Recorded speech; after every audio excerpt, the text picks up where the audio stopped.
Hey guys, I'm Dave with TemboTusk. We're here at the Tampa Bay RV Super Show, and we're showcasing a brand new product that we just came out with.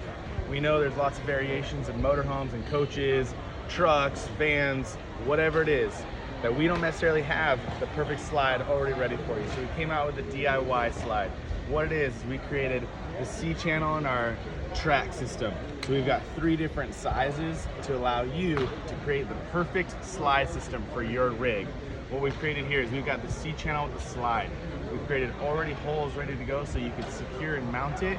You put whatever piece you would like to use for your pan, whether that be a thick piece of plywood, metal, aluminum, whatever you see fit for your application.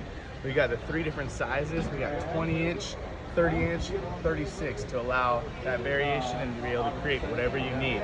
We also have these riser blocks. This allows you to get over any sort of lift or anything else you may need. If you want to store hoses or something else underneath your slide and have your gear on top, it'll help create that. There's changes within the blocks as well as our slides itself. You can adjust right within that.